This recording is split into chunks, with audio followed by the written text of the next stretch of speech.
Hey folks, welcome to the show. The Injured Worker Show, where we give you the 5 or the lowdown or the skinny on what's happening to injured workers here in America. And today, the topic's going to be how injured workers have sought help from United States senators like Patty Murray and Maria Cantwell and Senator Sanders. A lot of time us injured workers get accused of just whining and not presenting any evidence or any resolutions or solutions to our situation or our federal human rights issue. Well, we'd like to beg to differ and say that we have presented resolutions to people like Senator Patty Murray officially, and she refuses to respond back. So what I'm going to do today is share with you all the resolution that I've sent to Senator Sanders. I meant Senator Sanders and Patty Murray and Maria Cantwell as well, officially through their official channels. I have faxed this to them on the paperwork with permission to give them permission to communicate with me so that we could, I could put forth this resolution that none of them are responding back to. It's a failure to represent, basically, as I've begged for help from Senator Patty Murray for 5 years now to address this human rights issue on a federal level, or at least bring attention to it, and she has refused to do so. So here's a resolution that I have sent to her as people come forth and say you're fighting the wrong way, and all you injured workers do is cry and whine, and you present no resolutions or solutions. Well, I have to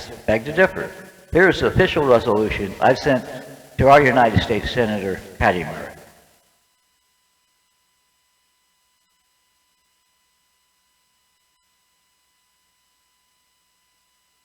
And I'll put on a little music and you guys can read through, and I'll try to page through it here and you guys can read for yourself.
There you go, folks. That is the resolution officially that I sent to Senator Patty Murray that was done by a group of doctors. I forget the name of the doctors, but anyways, it's well put together. It's a very good list of demands for some basic human rights for injured workers across America. And if we can fight for a minimum federal standard, I think we can fight for some minimum federal rights for injured workers as well, so that one man in one state doesn't get $35,000 for an amputated arm, and a man in another state $750 for the same amputated body parts. Plus, there's the gender bias of where I, as a male, get 10% more for my body parts than a female will for their parts. So there's gender bias as well that needs to be addressed, and we can address this in some of these resolutions if we could get to the table.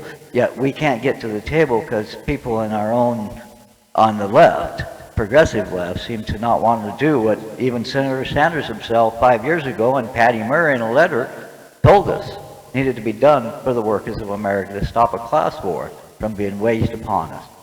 At will, through our health care on sniffs and grins that take us years to get correct.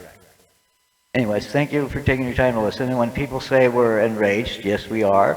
But we aren't just whiners and we aren't just criers. And we actually have solutions and resolutions, but people like Jason Call for Congress have come out and told us that Med for All and Whole Washington are my Bernie Kratz and Whole Washington's, our revolutions folks' priorities, not your injured workers' minimum federal standards that Senator Bernie Sanders told us we need, and Patty Murray as well. So I'm perplexed as a lifelong Democrat why I'm having such a hard time getting this truth and this issue for human rights and basic human rights for workers in America, when we pride ourselves on being better than China and Russia when it comes to basic human rights.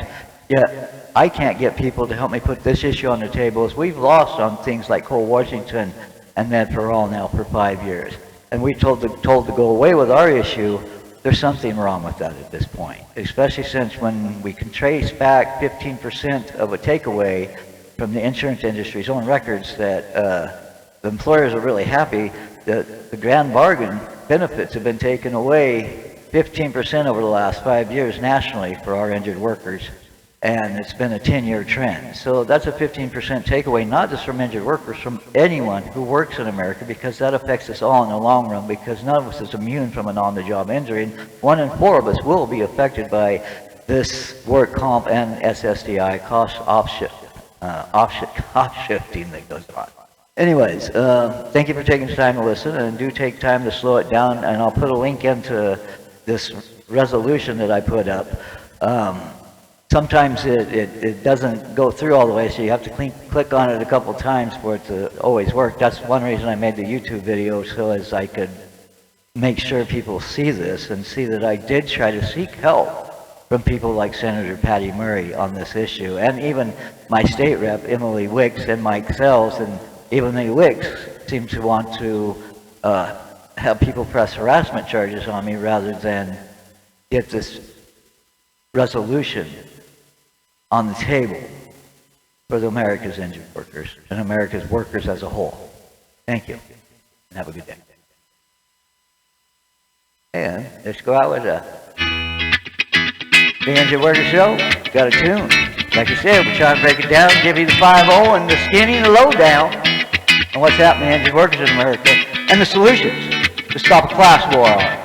Thanks. You have a good one.